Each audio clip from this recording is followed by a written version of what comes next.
Bonsoir daholo indray tsika rehetra. So raha ny tompo mbola afaka mifampitaona eto indray tsika amin'ity tapany ariva ety amin'ity an'ity. Dia manasa antsika indray hivavaka re.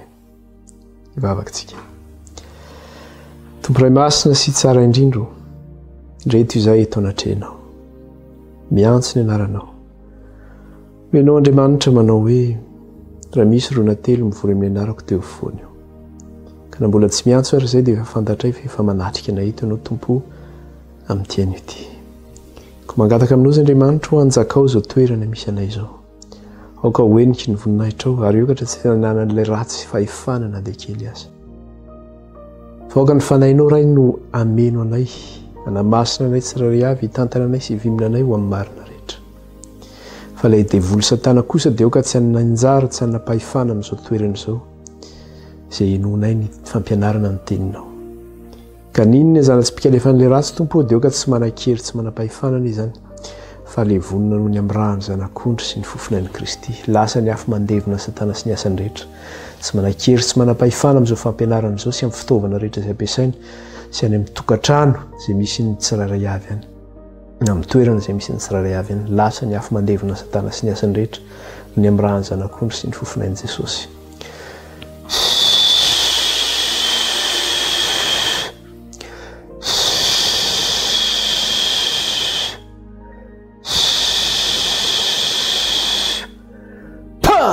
Ravy Satana no ny amin'ny rahany zanak'ondry sy ny fofinain'i Jesosy. Tsy manan-kery, tsy mananjara amin'ny fampianarana, na amin'ny fitaovana, na amin'ny tokantrano, na amin'ny toerana izay misy anay tsirairay avy. Efa levony Satana no ny amin'ny rahany zanak'ondry sy ny fofinain'i Kristy. Dia aoka ray, ianao no hanjaka, aoka ny voninahitrao,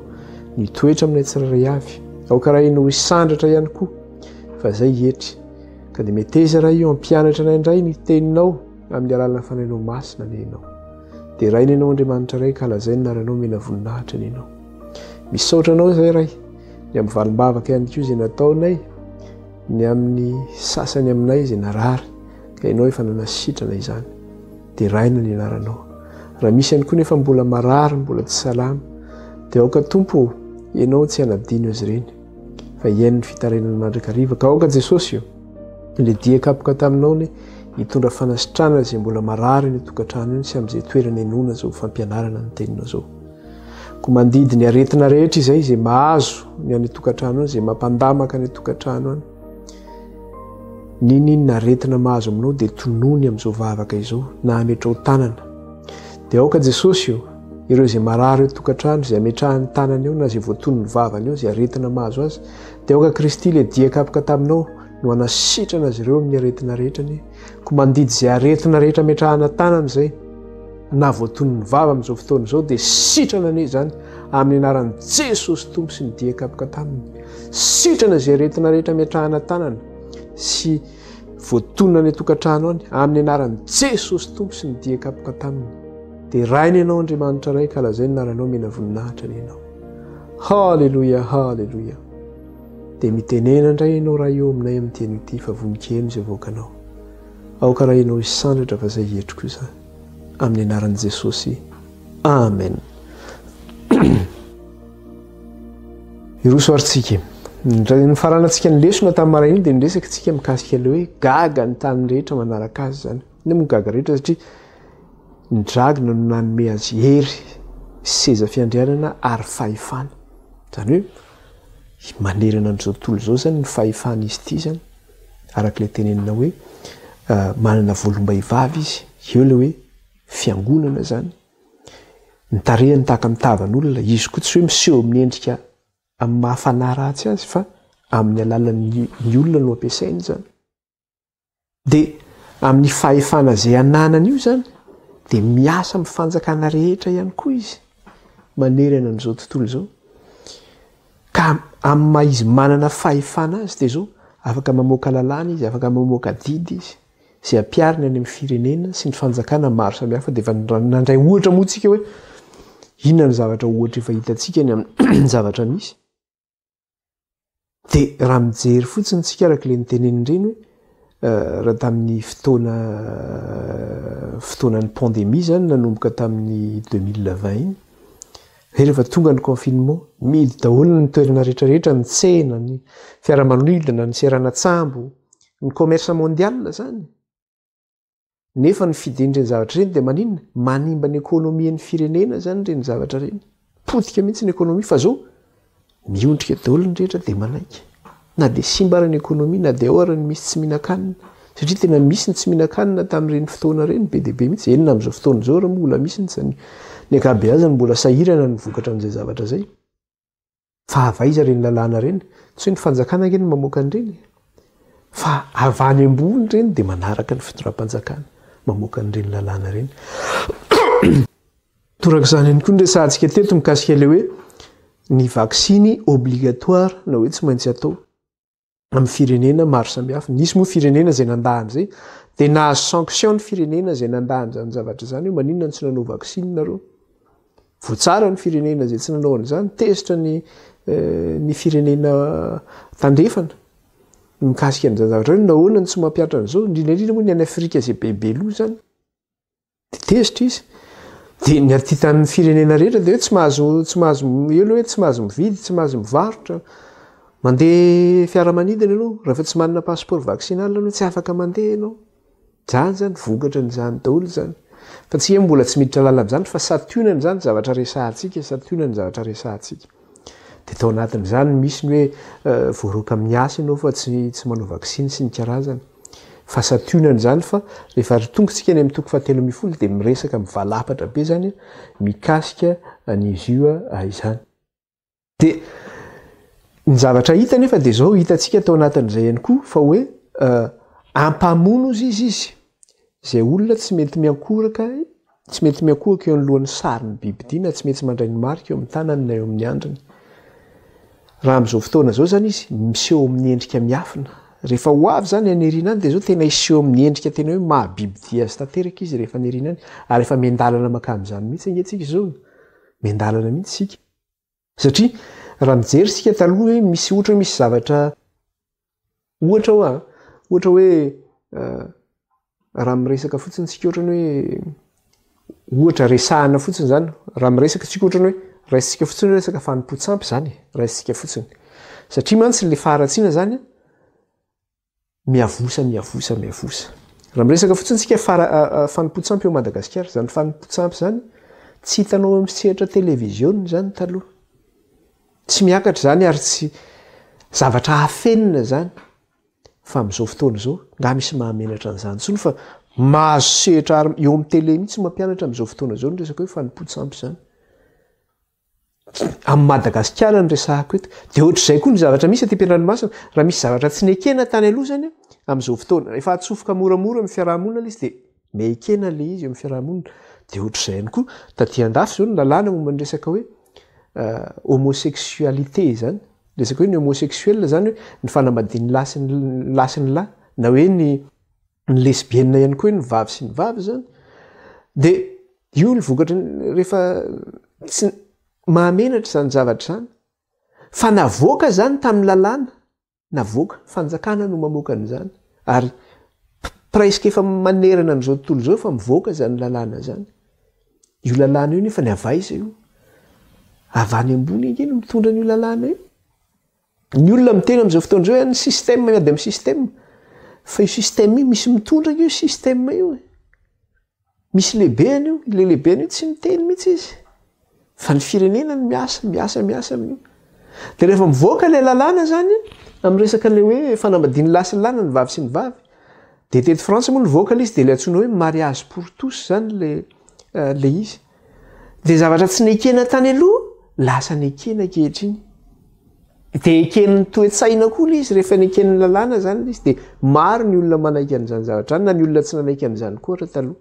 na dia tsy manao an'izany ary izy makasitraka zay manao an'izany zavatra zany izy dia zay tena hoe izy miseho amin'ny endrika miafina io fa ho avy ny fotoana nyariana any tena iseho amin'ny endrika tena mahizy azy tokoa izy izy ny tena izy io tena bibidio manjaka amin'izao rehetra izao zany dia zay zany no mikasika an'iny zany dia arak'ilay tenenina teo hoe rehefa tonga izy zany iseho amin'ny tena mahendrika bibidia anazy dia arak'ilay tenenany teo ho an'ireo zay tsy miankohaka eo alohan'ny sarin'ny bibidina tsy mandray ny marika eo amin'ny tanany eo amin'ny andro dia ampamonjy zay tsy mety miankohaka eo anatreny zany dia ho avy zany zavatra zany tokoa fa le izy zany en crescendo zany le izy hoe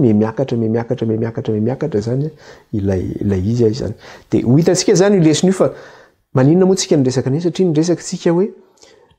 mikasika le hoe satria tsika efa tonga zany eo amin'le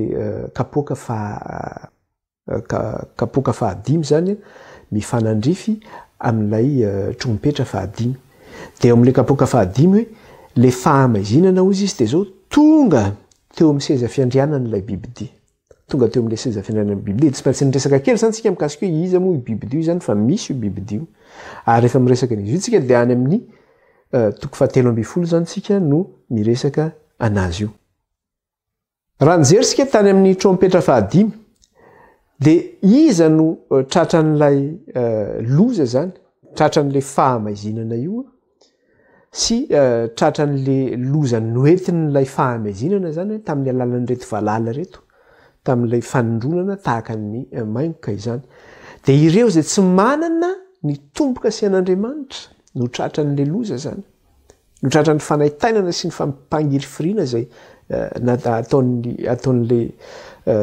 valala ny voaka avy tao amin'le lavaka tsy hitanono aty amin'ny kapoka fahadimy tsika nefany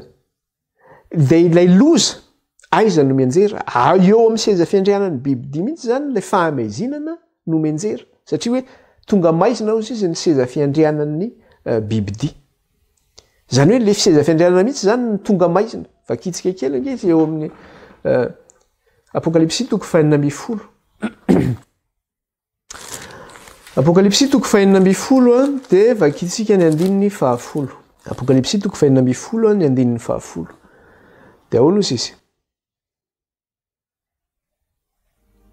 ary ny fahadimy nampidina ny taondoviany tamin'ny seza fiandrianan'ilay bibidia dia tonga maizina ny fanjakany ary ny olona nitsakitsako ny lelany noho ny fanaitainana rehefa nampidina ny taondoviany zany le anjely fahadimy dia zao nararany teo amin'ny seza fiandrianan'ny bibidia iny ozy izy dia tonga maizina ny fanjakany ary ny olona nitsakitsako ny lelany noho ny fanaitainana izany fantatsika tsara fa raha miresaka tsika any satana satria iza ny nanome any bibidia n'ilay fanjakana iza ny nanome hery azy iza ny nanome fahefana azy lay dragona ozy izy ny nanome azy ny heriny sy ny fahefany ary ny seza fiandrianany ka raha miresaka tsika zany dia raha miresaka ny bibidia zany tsika dia iza ny eo ambadika io satana zany no eo ambadika an'io zany ny zavatra hitantsika nefa dia zao inona no zavatra zay niriny satana indrindra tany an-danitra dia ilay fanjakan'Andriamanitra no niriny indrindra hoe Andriamanitra dia manaoana mpanao didy jadona tany zany izy nitady ametraka n'izany hoe demokrasia zany tany an-danitra tany hoe tsy tokony Andriamanitra tsy no mitondra fa nahoana Andriamanitra foana no mitondra fa izy koa mba afaka mitondra dia niteny havariana tamin'ilay izy dia zao hoe ray apatelon'ny anjely tany an-danitra voaresy lahatra ny tamin'izany zavatra zany voataona ny tamin'izany fikomiana zany vokatra izay fikomiana zay nefa nisy ady tena zera tetỳ tany izy ny vokatra ilay ady dia zao nitady ny fanjakan'Andriamanitra io izy tany an-danitra any amin'ny Ezekely izy miresaka n'izay zavatra zay any amin'ny Isaia ko izy miresaka n'izay zavatra zay efa niresantsika teto mikasika an'izy vokatra n'izay zavatra zay nefa dia zao nazera tetỳ tany izy fa rehefa nazera tetỳ tany izy dia zao inona ny zavatra nataon'Andriamanitra taminy nomen'Andriamanitra fepitoana afahany miasa izy afahany manjaka izy nomen'Andriamanitra azy ny lakileny lavaka tsy hitanono nomen'Andriamanitra azy ny fahefana teto amin'ity tany ity rehefa nomena azy nefa zay fahefana zay io nge ny zavatra nitedaviny tany an-danitra sy nirindrindra hoe azo an'izay fitondram-panjakana zay fa zao tsy azo ny tany an-danitra fa nomen'Andriamanitra azy ny teto tany hoe meko anao ro dia mba ahoana ny fomba fahaizanao mitondra ny fanjakana zany ahoana ny fitondranao ny tany ianao milaza azy hoe zany no tena mpanao didy jadona zany dia ho hitantsika eo hoe ahoana hoe iza ny manana ny marina za sa ianao satria izy zany ny tsara an'Andriamanitra mihitsy Andriamanitra tsy mety ny ataon'Andriamanitra fa manao didijadona fa ho izy ny tena mahay mitondra dia na zay reto izy dia ho hitantsika hoe ahoana zany fitondran'ny satana zany ty fanjakana misy atsika eto amin'ity tany ity zany reo fanjakana misy eto amin'ity tany nomen'Andriamanitra zany izy occasion ahafahany mitondra ahafahany mitondra fanjakana zany dia ny fahefana teto tany no nomena anazy zany dia inona nefa ny vokatra n'izay zavatra zay rehefa nomena azy ny lakilean'ny ty tany ity ny amin'ny fahefana rehetra zay misy eto tany dia inona ny zavatra nitranga tonga amin'izay ny resaka kolikoly tonga ny alatra tonga ny vonolona tonga ny ady tonga ny fandringanana na ny fanimbana ihany koa ny tontolo iainana satria vokatra n'izany daholo resaka vola sy arena angeny mahatonga ny fanimbana ny tontolo iainana io ohatra zao le any Colombie dia mitrandraka le nickel zareo zany amin'ny tany io nickel io nefa ny anaovana iny izy ty anamboarana reo matériel teknôlôjika ty andafy reo zany amin'ny fampandrosoana ny ty andafy dia reny fitrandrana an'izany zavatra zany nefa maninona manimba ny tontolo iainana manimba ara-pahasalamana zany zavatra zany ireo fitrandrana arena zavatra kibon'ny tany be dia be maro samihafa reo eran'ny Afrika sy manerana n'izao tontolo zao reo dia potika nefa ny planeta antsika mikasika an'izany zavatra zany hitantsika teo tamin'ny resaka trompetra teo aloha izay nitsofina rehetrarehetra reny hoe fitrandrana any amin'ny ranomasina fitrandrana amin'ny tany fitrandrana amin'ny rano mandeha sy ny sisa zany dia ny fahasimban'izany zavatra rehetra zany vokatry ny fanjakan'ny satana dia miavosa zany zavatra rehetrarehetra nyresantsika zany kanefa ny fanjakana io dia zao tsy maintsy fara ny fanjakana io satria voafetra ny fotoana anjakany sy asany eto amin'ity planeta tany ny vokatra n'izay zavatra zay nefa dia zao io le zavatra nyresahana teo hoe rehefa nararaka teo amin'ny seza fiandrianan'ny biby ty izy le fahamazinana dia nanahoana eo amin'le andinin'ny fahafolo tapany faharoa andinin'ny fahafolo tapany faharoa dia ahoana sy izy teo hoe dia tonga maizina ny fanjakany ary ny olona nitsakitsako ny lelany noho ny fanahitanana satria izy ange tsy afaka ny voany no afantarana azy tsy afaka mampiova ny endrony tahaka ny anjelony mazava ary izy tsy maintsy ny asany ihany ny vokatry ny asany tsy maintsy vokatry ny asany ihany dia mitombo miavo satria fa efa nararaka teo zany le fahamazinana zany dia ino nitsakitsako ny lelany daholo ny olona hoe loza jereo nge ny fanjakana zay misy atsika tsara ve ny zavatra iainantsika amin'izao fotoana izao raha oharina amin'ny zavatra nisy tany aloha satria miavosa trany le faharatsiana raha mijery sika hoe tsara ny andro ny ainantsika tany aloha amin'izao fotoana zao ny herin'ny ratsy hono izy miteny frantsaizy hoe la puissance du mal est à son paroxysme zany hoe amin'ny faratapony zany ny herin'ilay ratsy amin'izao fotoana zao tena hoe amin'izao fotoana zao zany tsisy olona manino ohatrany tsy haiko ny mandika an'izy amin'ny teny gasy hoe zany hoe tsy sans état d'âme zany tena hoe tsisy état d'âme ntsony ny olona zany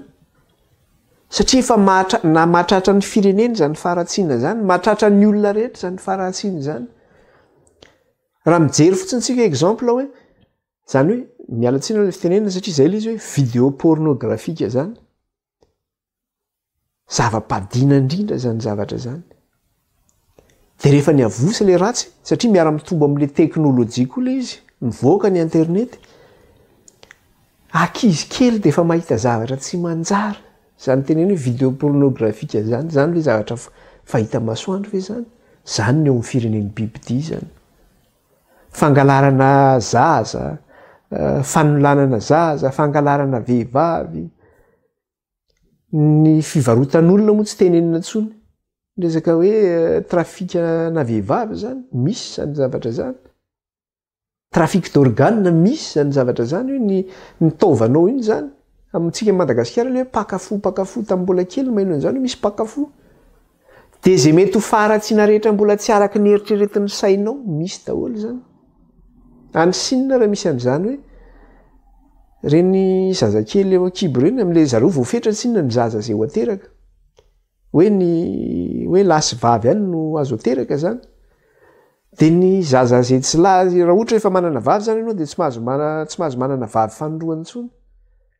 de tsy maintsy vonoina zany le zaza akibonao any Chine de rehefa vonoina reny zaza reny de efa misy restaurant mikomandy an'reny le zaza maty eo akibo iny zany de sakafo tena matsiro amin'zareo zany zavatra zany misy restaurant manao an'zany zavatra zany lozange zany raha zay le teneniko hoe ça dépasse l'entendement zany le zavatra tsy eritreretin'ny sainao zavatra tsy eritreretin'ny hoe moen'ny sofinao hoeninao zany zavatra zany ka raha tsika raha mahita an'zany am'zay hoe sehatra misy atsika zany mahita zay mba hitatsika kely amin'ny sehatra misy atsika fa vao mainka Andriamanitra le mahita ny zavatra rehetra ny an-danitra tonga fahamaizinana ny seza fiandrianan'ny Biblia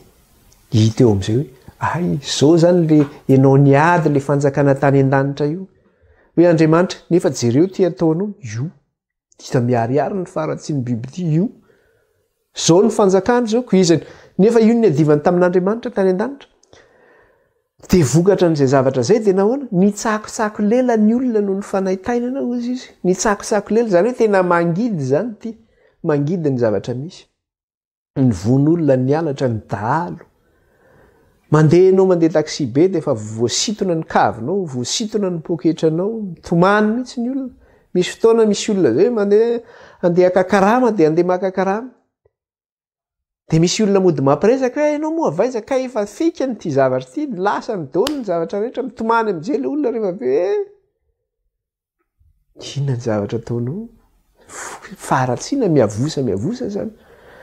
vokatra n'izay zavatra zay nefa de zao manaona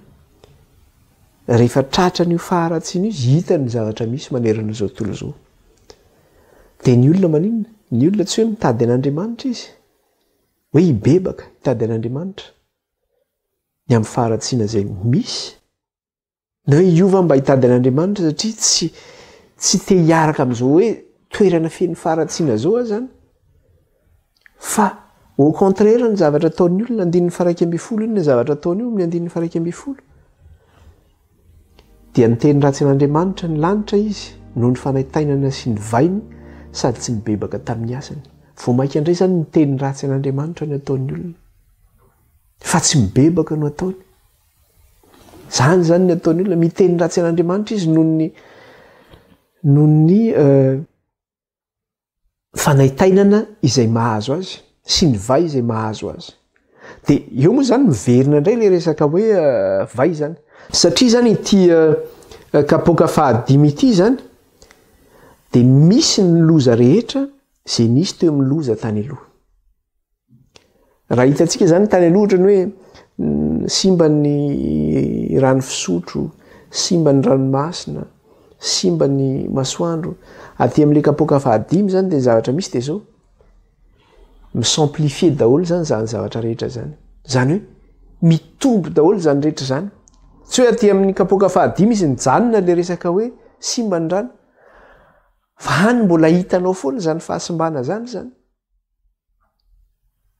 de ohatr'izay ny zavatra hitantsika raha mijery sika amin'ny zavatra misy amin'izao fotoana zao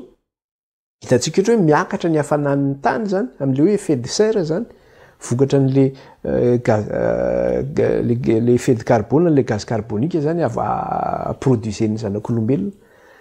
de miakatra le effet de serre miakatra ny hafanana eto amin'ity tany ity de rehefa miakatra le hafanana de be de be ny zavatra mitranga resaka problème avoakan'izay zavatra zay manerana n'izao tontolo zao de rehefa mivoaka nefa zay zavatra zay de miaraka daholo hoe fahasimban'ny ranomasina fahasimban'ny tany fahasimban'ny rano fisotro miaraka daholo zany rehetra zany de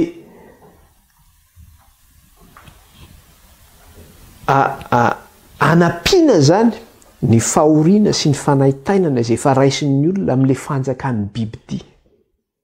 satria mijaly zany ny olona vokatra le fahamaizinana zay misy dia inona ny zavatra misy mbola miampy amin'izay ihany koa zany le resaka hoe vairatsy efa nydresantsika teto tonga ny vairatsy zany hoe aretina mandringana maro samihafa tonga daholo karazana aretina zao ny eo ara tsy sitrana resaka hoe cancer ny sida tonga indray ny aretina hafa manaraka misy ty moa zavatra nresahako teo vokatry le nresaka hoe fitrandrana nickel zany any Colombie io amin'le hoe anaovana énergie propre zany aty amin'ny tany mandroso de mitrandraka le nickel zareo any de ny amin'ny fitrandrana io zany manimba le tontolo iainana manodidina de rehefa simba zany le tontolo iainana manodidina satria tonga amin'ny le fitrandrana ataony zareo zany ny vovoka avoakany iny avany zany de tonga amin'ny végétation zany hoe amin'ny zavatra ambolenao zany tonga amin'ny rivotra iainanao amin'ny rano fisotronao de rehefa misotro an'iny le olona de inona ny zavatra misy lasa misy olona voan'ny cancer misy aretina tsy fantatra zay tonga amin'le olona de raha misy olona bevoka zany mitoejaza de teraka aveo le olona de inona ny zavatra misy lasa manana sexe anankiroa le zaza teraka tsy haina lahy na vavy sady misy filahinany misy fivaviana ny sasany ray misy lavaka fivoahana maloto fotsiny fa tsisy fivoahana pipi zany eto aloha zany elatsina am'le fitenenana tsisy fivoahana iny zany eto aloha ny sasany ray tsisy lavaka ninina na inona lozange zany raha olona vokatry ny fahotana zay le fanjakana eto amin'ity fahamaizina ty nefa manina nga zareo mitsahatra ny am'zany miezaka izy miady am'le hoe dao atsika hiady amin'ny fitandremana ny tontolo iainana amin'ny resaka hoe COP 21 zany na hoe fiarahandro firenena mandroso be deabe na hoe COP 27 koa farany teo de iarahana daholo amin'ny tany mandroso ezaka tsika anenan'ny effet de carbone am'izay vokatra n'le anenan'le fitonganan'ny carbone zany de miezaka zareo hoe inona no atao nefa ny zavatra ataony zareo toizany ihany ange ny fanombanany ranomasiny toizany ihany vao mainka izy makany Afrika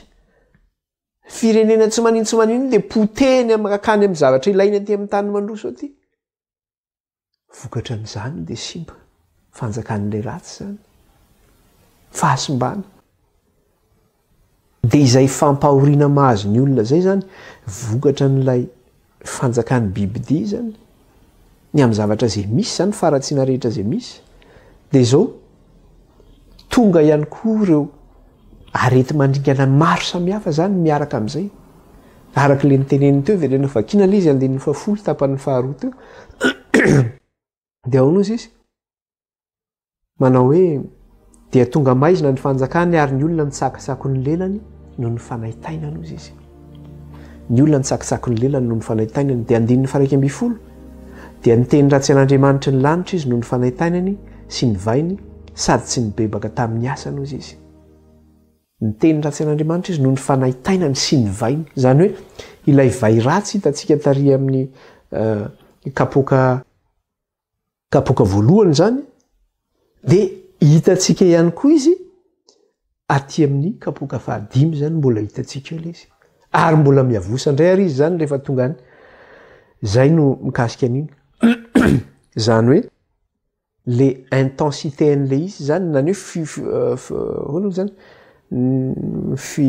fiavosan'le loza zany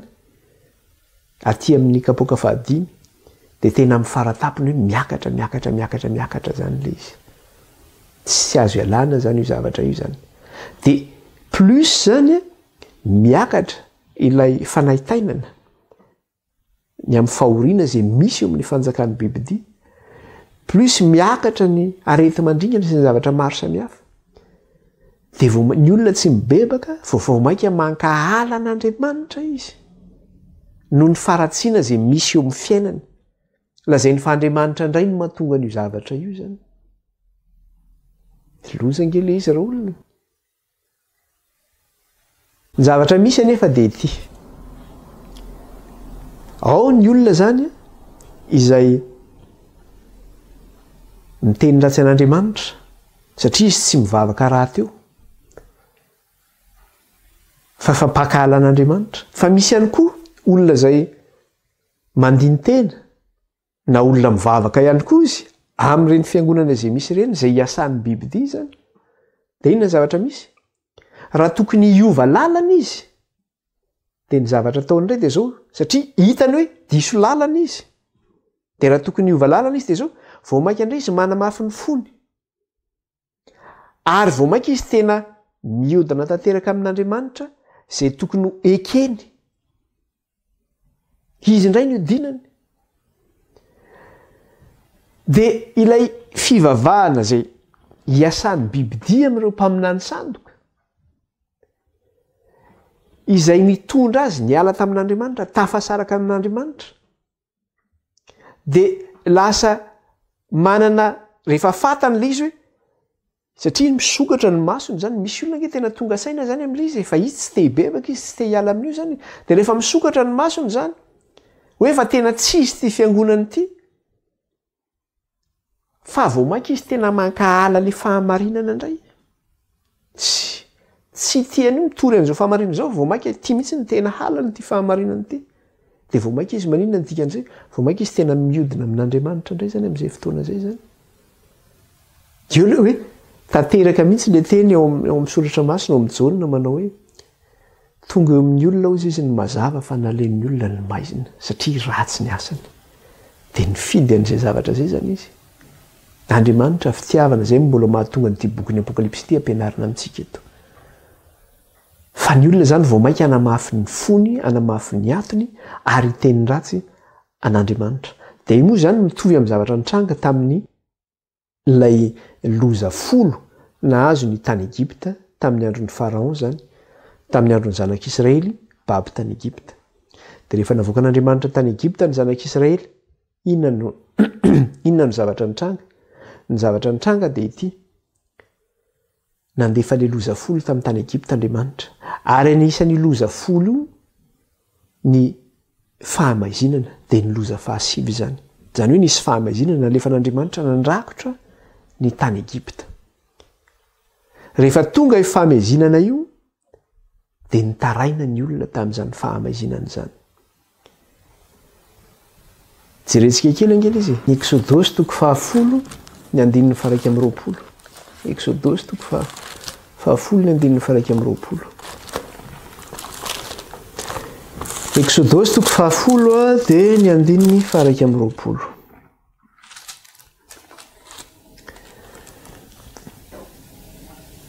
Vakitsika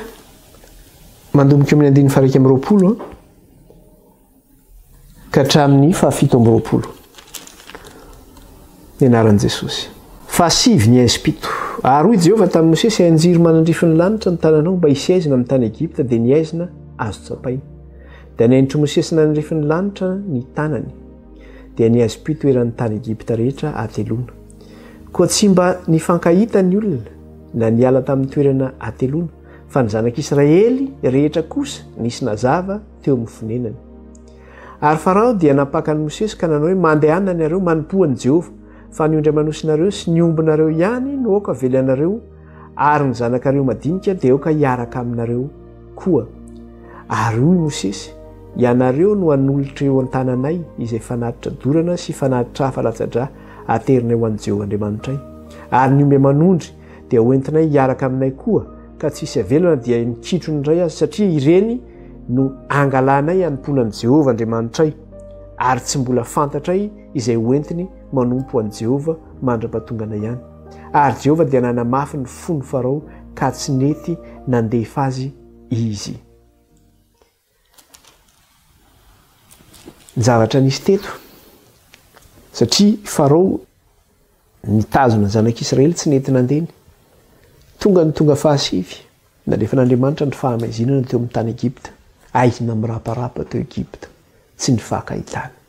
Zavatra nisy anefa dia zao, teny amin'ny tanin'ny Israely any nisy fahazavana.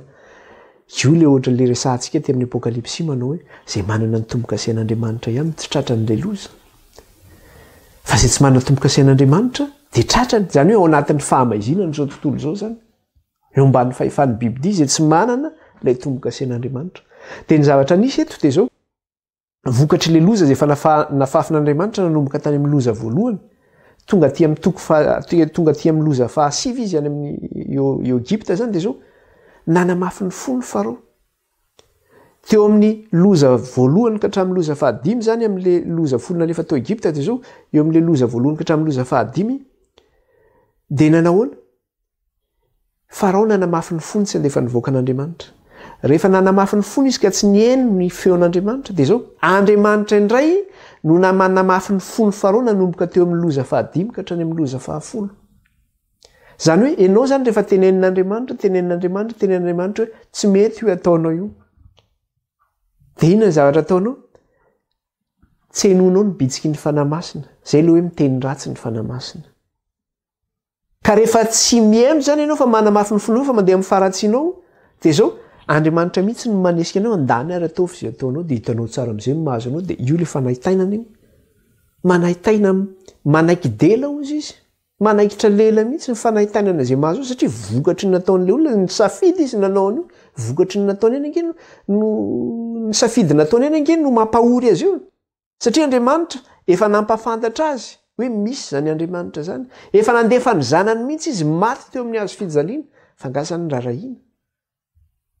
fa mbola natao tsintsinina mbola anaovana fumehezana azy anaovana hira azy anaovana mbety teny azy rehefa tonga am'izay le loza vao mitsakosako lela ny fanaitainana sy ny fahoriana amin'ny fahamaizinana sy ny vai ratsy rehetra zay mahazo de ohatr'izay mihitsy rehefa tonga le loza teo amin'ny Farao de inona moa ny dikan'izay loza zay ny fanekena fa hoe misy ange zany Andriamanitry ny lanitra zany rehefa alefan'Andriamanitra satria izy nanamafy ny fony tsy haiko hoe misy zany Andriamanitra velona zany hoe zany o Andriamanitra satria Farao ny hevitra ny teny ho Andriamanitra mihitsy zany o Andriamanitra fa izy zany Andriamanitra hoe tsy mahalala zany Andriamanitra zany ozy izy zany mihitsy ny tenen'ny Farao tsy fantatro zany fa de zao nasehon'Andriamanitra hoe izy le Andriamanitra zany hoe le fisian'le loza zany de zao fampahafantarana ihany koa fa misy Andriamanitra ny an-danitra any kanefa ny zavatra nisy de zao nanamafy ny fony Farao ary rehefa nanamafy ny fony izy de Andriamanitra mihitsy ny voamaika nanamafy ny fony ary rehefa namafisin'Andriamanitra ny fony de voamaika izy agresifa zany voamaika izy tena rombotra sy tezitra amin'Andriamanitra sy amin'ny vahoakany de ohatr'izay mihitsy amin'izao fotoana zao plus miampy zany io loza mitranga io amin'izao tontolo zao de plus ny olona zany tena ankala an'Andriamanitra plus ny olona plus na ny firenena ihany koa tsy tia an'ity fahamarinana ty satria halan'ny Satana io de ny olona ao aminy koa mankalana io hoe naseho taminareo no mazava naleonareo no maizina satria fantatrareo fa ratsy ny asanareo ny fidy safidy ny nataon'ny olona zany ankehitriny nefa de mbola maniraka Andriamanitra amin'ity afatra ty manao hoe ory reto misy Andriamanitra ny an-danitra any manjaka amin'izao rehetra zao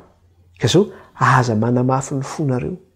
anio raha mihain'ny feoko anareo aza manamafy ny fonareo izy izy fa mbola misy fitsarana ho an'ny olon'Andriamanitra Andriamanitra mbola manokana fitsarana ho an'ny vahoakany hitsahatra amin'izao zavatra rehetra misy hitantsika zao fitsarana amin'ny faratsiana sy ny fahalotoana rehetra sy ny von'olona sy ny fampahoriana maro samihafa zay hitantsika io Andriamanitra no manome antsika fitsarana amin'izany rehetra zany anjarantsika no mandray an' Jesosy ny tombo sy mpamonjy ny fiainantsika de ohatr'izany ihany koa ireo mpitondra an'izao tontolo zao zay eo ambany fahefan'ny bibidio ny zavatra misy de ty inona moa ny zavatra misy bibidia satria tonga le fahamaizinana tsinony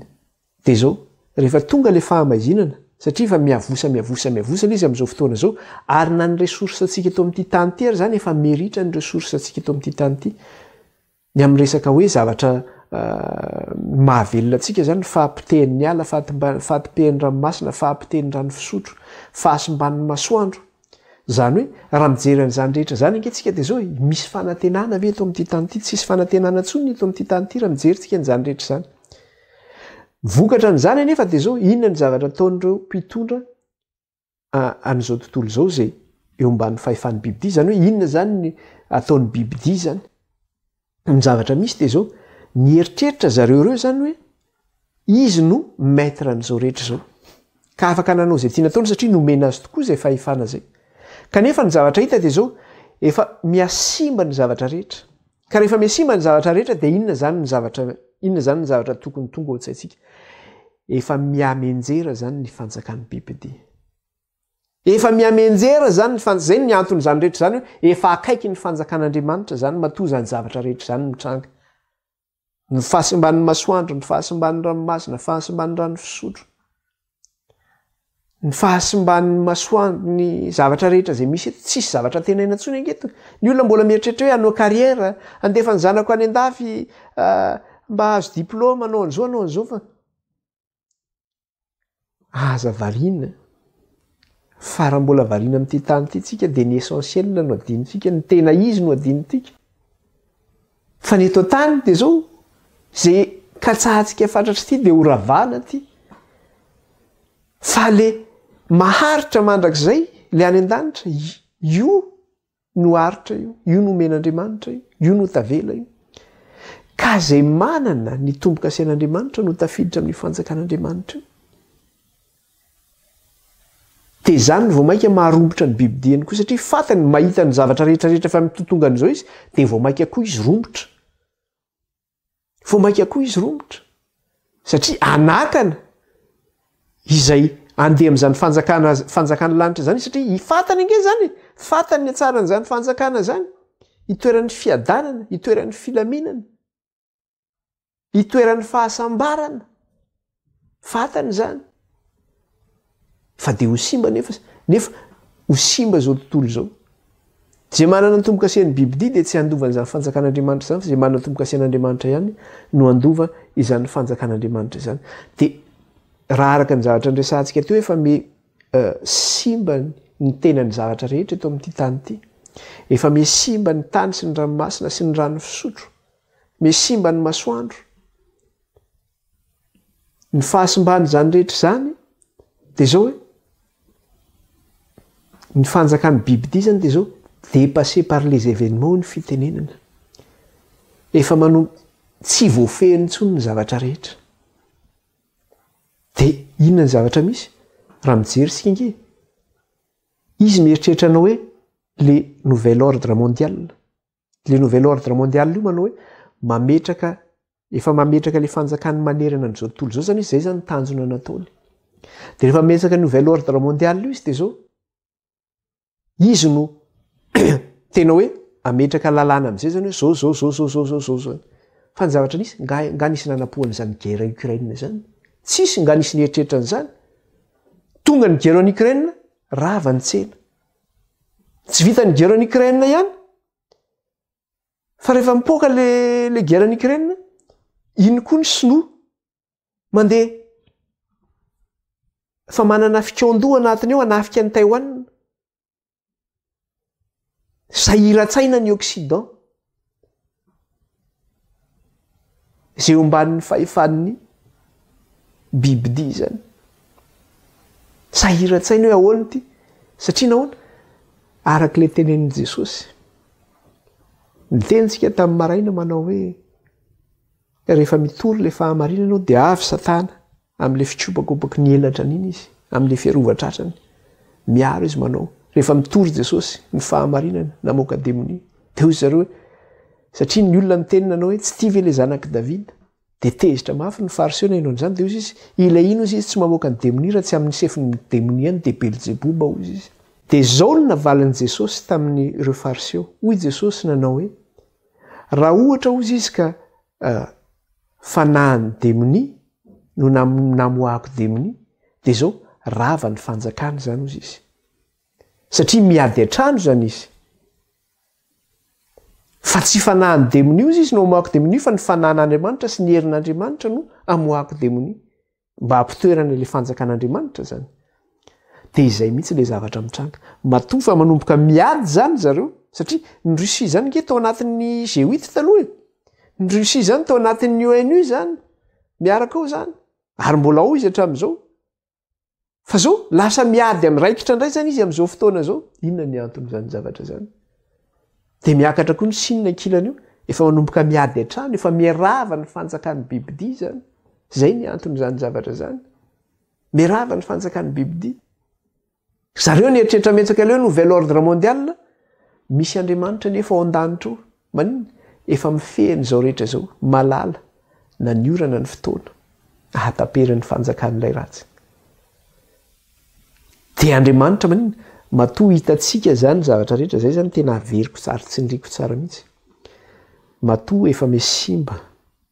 ny resaka hoe klima zany ny hoe ny toetrandro amin'ny fahasimban'ny masoandro efa tsy araka ny izy ihany koa ny resaka le hoe ny toetrandro zany amin'ny resaka le hoe volana ny azavana hoentin'ny volana sy ny kitana ary ny masoandro eo ihany koa ny fahasimban'le couche-d'ozone zany eo le hoe effet de serre zany amin'le gaz carbonique miakatra eny amin'ny abakabaka eny zany manimba le couche-d'ozone zany ka vo maika mampiakatra le hafanana eto amin'ity tany ity ny fahasimban'ny tontolo iainana zay misy atsika ny ranomasina ny rano fisotro ny tany zay toerantsika ny alamay teo zao farany teo zao na eno tamin'ny vaovao raha isa taona eto frantsa zany isa taona misy ny atao hoe saison de feu zany hoe fotoanan'ny afo mirehitra rehefa mafana ny andro de tonga zany zay hoe mirehitra ny afo de io fotoana hoe saison de feu io zany eo amin'ny mois de mi-juin izy io no manomboka zao tsika nefa mitsika miteny amintsika zao mi-avril zao inona zany zao daty meko atsika zao mi-avril 2023 tsika am'izao mi-avril 2023 zao de manao efa tonga sady le saison de feu de efa misoneny miantso ny mitsoka ny anjo mara zareo mikasika ny zavatra zay hoe efa ratsy ty tantara ty de na eny tamin'ny vaovao reo spesialista efa mitaraina mafy hoe loza ty fa tena miakatra angana be mihitsy izy ny hafanana tsy araka ny eritreretana azy de raha mitsenitsika za tsy miteny hoe 10 ans ho avy fa raha miteny fotsiny hoe dans 5 ans hoe afaka 10 taona ho avy de fa ampijerentsika inona ny zavatra hitranga re afaka 10 taona zany fa loza be ngamba nefa zavatra mitranga sady afaka 10 taona zany loza be zany zavatra zany ka zay hoe misy andriamanitra ao an-danitra ao manjaka amin'ny univers nomeny ny fahefany satana fa zao ny fahasimbany zany rehetra zany ny ranomasina ny masoandro ny rano mandeha ny rano fisotro ny tany ny ala ny fahasimbany mponina eo amin'ny ko ara-pahasalamana sy ny zavatra maro samihafa zany sy ny zavatra zay hitatsika ny fitonganan'ny faharatsiana zany eto ambonin'ny tany de zany rehetra zany ho atsika zanak'andriamanitra zany de zao aoka tsika hiteny tahaka ny mponiny lanitra manao hoe mifalia ary lanitra satria rehefa nazera ilay ratsy de ozy izy hoe mifalia ary lanitra ozy izy fa nazera lay dragona sy ny anjely niaraka taminy de ho atsika ihany koa raha mahitany zany rehetra zany hoe fahasimbany zao rehetra zao de aoka tsika tsy hanao hoe loza marina de ahoany de efa tsisy zavatra tenaina ntsony fa de efa potika izao tany zao fa ho atsika zanak'andriamanitra ny zavatra tonga atsika izy zao mifalia isika fa efa akaiky ny fanjakan'ny lanitra zay zany ny zavatra tokony ho anatsika tokony ifalitsika hoe tena efa akaiky le fanjakan'ny lanitra de manatena atsika satria izao zavatra hitatsika izay manam-pirofo fa efa akaiky ny fanjakan'ny lanitra io akaiky io tsy afaka hitenitsika ho vino io andriamanitra ny mahalalana io fa ny pirofo de zao hoe efa io zavatra hitatsika io afaka 10 taona afaka 10 taona afaka 20 taona afaka 10 taona afaka 100 taona tsy fatatsika izany andriamanitra ny malala fa zao ny sinina ny famantarana efa hitatsika daholo amin'izao fotoana zao efa manomboka mianjera ny fanjakan'ilay ratsy satria misy andriamanitra ao an-danitra ao manana fahefana ny amin'ny zavatra rehetra aiza ary ny toerana misy atsika amin'izay fotoana zay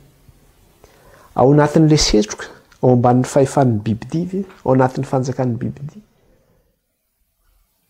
ao anatin'ny fahamaizinana sa manana le tombo-kasian'andriamanitra tsika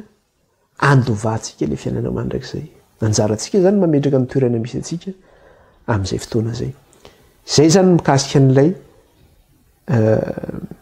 trompetra fahadimy zay nampitahy atsika tamin'ilay kapoka fahadimy zany fa hiditra indray zany tsika ny amin'ny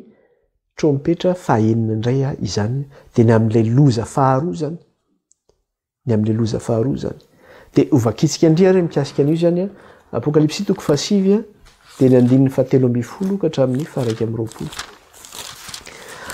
apokalipsy toko fahasivy ny andininy fahatelo amby folo ka hatramin'ny faraiky amby roapolo